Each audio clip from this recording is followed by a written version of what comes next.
And now, it's time for another Dice Tower review with Tom Vasel. Exile Sun, I didn't know much about it when it came in, but the cover looks cool. And it includes a Race for the Gate mini expansion, and I must say at this point in time, guys, if you include it in the game, it's not an expansion. But anyhow, so I looked in the back and, ooh, join the struggle, unite the colonies, escape the Exile Sun.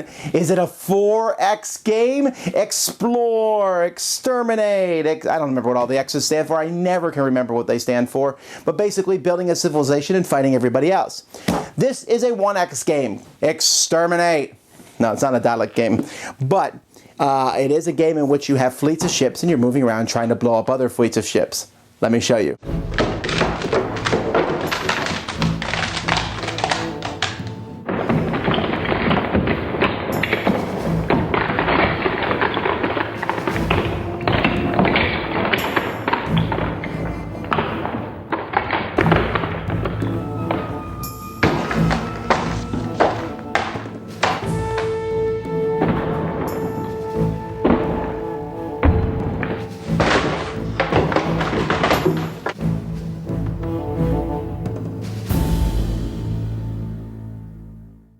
The game takes place in a big modular board like this, and each of these boards, at the beginning of the game, you can pick basically your starting 2 planets, which are the same on all these, but the different areas around them might be different. Red is asteroid belts, these are space lanes.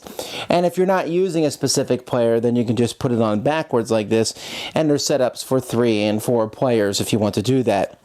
Each player is going to have a bunch of fleet chips. Now the game actually comes with plastics, and I'm assuming these are some sort of Kickstarter upgrade, so I'm not really sure why they put them both in. Why would you use the chips when you could use these plastic ships? These ships are flat because you will sometimes stack them on the same spot, but on the bottom of them, this one here is a decoy, but it will show how big this fleet is. It's a heavy fleet, and so you'll have different fleets that you will have, and you'll start the game with some of these fleets and also decoys, and then players are going to do a bit of setup phase, and I'll talk about that a little bit later. And then they're going to put these fleets out, and then as players take their turns, they're going to spend a certain number of action points moving these fleets around. Now, what players are trying to do is each player has a private goal, but there's also public goals. For example, this one here is worth 2 points, and it's destroy a heavy fleet, or destroy 2 cruisers in the same battle, destroy 2 frigates in the same battle, hold 8 tech cards at the same time. And so players are trying to accomplish the goals that are on the table, while at the same time trying to accomplish the one that only they have. Players are going to have a player board, and this is where much of the information of the game takes place around. First you have your race. Here's those left behind, the Caliber and Confederacy. And each of these has a special ability. It's not a huge one, and they also have different stats. They might have more movement points. Their size of hand that they might have might be bigger. But each of these comes with their own deck of cards. For example, here, the purple, you have a deck of cards. And in this card, you have different ships. You have your flagship, which is your biggest ship. Then you have your shipyard, which is one of your tokens is your shipyard, and you can launch new ships next to your shipyard. Then you have battleships, destroyers, cruisers, and frigates. And you have a handful of cards that you'll be drawing from, your cruisers and frigates. And then you have another one over here, your battleships and destroyers. And you'll use special actions to take cards from this good pile and put them in the other pile, and then take other actions to put these in your hand. You'll do that each setup phase. So as the game progresses, you will have a handful of cards. When you attack somebody else, you will look at the size of your fleet. So let's say, for example, my shipyard was attacked by this medium fleet. That means the person who's playing red would pick 4 cards to put on a table, and I would pick 4 cards, and I can use my shipyard since it's being attacked. Normally I would not do that. If I did not have enough cards in my hand, then you would draw from here and you would take some strike craft that you would add. Now what you'll do is first each player is going to pick their cards secretly and put them in front of them. So let's say, for example, I pick this and I don't have an and then I add this card. This is my 4-person fleet. So I have a frigate, a battleship, I'm using my shipyard, and the flagship. Now, one of the things you want to notice about these is that each of them has a number of circles on them. That's how many hit points that ship has. But each circle is also worth 2 power. So 2, 4, 6, 8, 10, 12, 14, 16, 18, 20, 22, 24, 26 points of power. You get an additional point of power for each plus and 1 less for each minus. So I have 26, 27, 28, 27, 26, so I have 25. Now you might wonder what these plus and minuses matter. That's basically so the ship can have more hit points, but you can modify how powerful that ship is. So I have 25 hit points, or power, that I'm going to be using. This is where you take this board. I'm going to take those points and put them into the defense of my own ships or to attack my opponent's ship. So let's say I want to hit one of his ships with 8 points of damage. It doesn't matter how many points I use here. 8 is the most you can use. I could use just 1 or 3, or I could go down here and use just 6. But altogether, when I add these up, are going to be worth 25 points. That's my power. Once I have determined that, my opponent has determined his, we revealed them, and we would take my attack. So let's say I attacked his ship 5 with 8, and then let's pretend this was his card, and he had 6. I would do 2 points of damage to whatever ship he had in the 5 position over here. And then he would do that damage to my ships. You would mark off the damage as they get hit, and it's possible that ships will get weakened or take more damage, and you have less power, and you keep doing this. The only rule, you can't put more than 8 power to attack or defend any ship, and you can't put all your power into defense more than twice in a row. You can do it one turn, but then the next turn you have to put some of your power on the attack. Once a fleet is destroyed, then that's basically that, and you go on. However, every time you destroy your opponent's flagship, you'll get 2 points, or if you destroy their shipyard, you get 2 points. This is a bonus mission card that's out there, and there's other ways to get points too. Now, the game progresses in kind of an odd turn order fashion, as players will pick their turn order each time there is a supplies phase.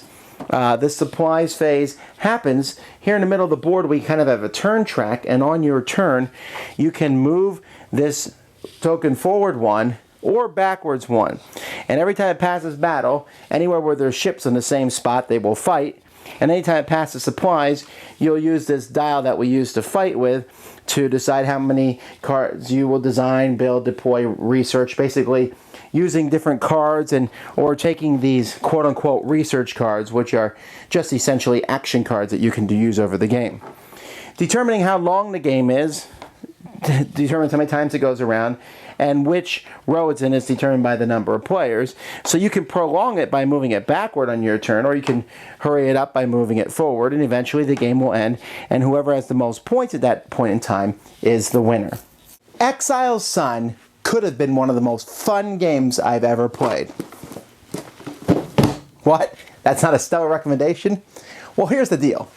Exile Sun's combat system, where you sit there and you put your ship cards down and you choose which enemy ship you're going to attack, and you cover up the different ship parts that get hit, and as ships go by, you decide which ships you're going to concentrate your fire on, and which ones you're going to defend and such. That is awesome! It's really fun! I love that part of the game.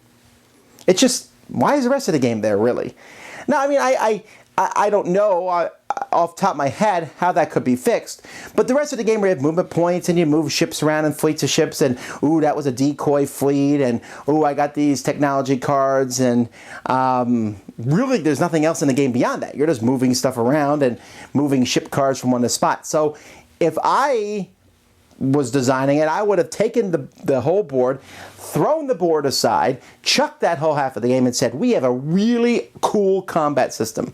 Let's take this and make this the theme of the game. We'll make it a 2-player game and give each person a deck of ship cards, and they spend parts of the game building their hands up, and then boom, attack someone else, play your cards, or maybe even have multiplayer games. But see, one of the problems is the combat here is really neat and engrossing when you're in it. When someone else is in it, you have to sit there and wait for them to finish, and it can take a bit for them to finish their combat. And that kind of is boring and has downtime. And also, moving ships is not really that interesting. It's like, ooh, what is that coming? Is that a 3 fleet or a 5 fleet? It doesn't really matter that much because you're going to have to deal with it no matter what it is. Or even a decoy fleet. I mean, the idea of all that's neat. I mean, they call their action cards technology cards, and those cards have some bearing, and taking ships and moving them from your design pile to your build pile, then taking those cards and putting them in your hand. Great ideas. And even some of the fleets, I compared every ship from every fleet, and there's some differentiations, but there's what I call the weaker fleets and the stronger fleets. The weaker fleets have a better special ability and the stronger fleets don't. But I mean, could you imagine if each fleet had very different ships? And that would, such potential. So I don't hate the game.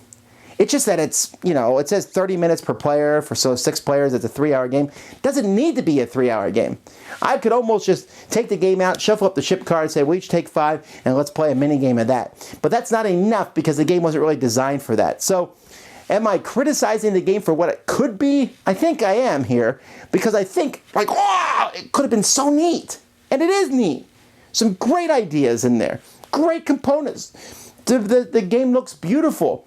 But there already is a lot of these spaceship go around blow people up games, and this one concentrates really hard on the blow them up part, and that's great. To the detriment of everything else, I think. And so then I think you should either throw everything out or you should have brought that up to another level and made this a truly great game. So, what could have been? However, the designer, Eric A. Martin, I will certainly keep an eye on what he does in the future. Give him a good developer, and I think he could produce a truly, truly great game. And maybe we'll even see a spin-off of this one in the future. I can hope so anyway. That's Exile Sun. Thanks so much for watching the Dice Tower videos. Find more great videos and reviews, as well as our top-rated audio podcast at Dicetower.com. You can also find the latest board game news at Dicetowernews.com. I'm Eric Summerer, and you've been watching The Dice Tower. The Dice Tower is sponsored by Fun Again Games, the world's best game source. Fun Again Games has over 5,000 games available. Check them out at funagain.com. Shut the door.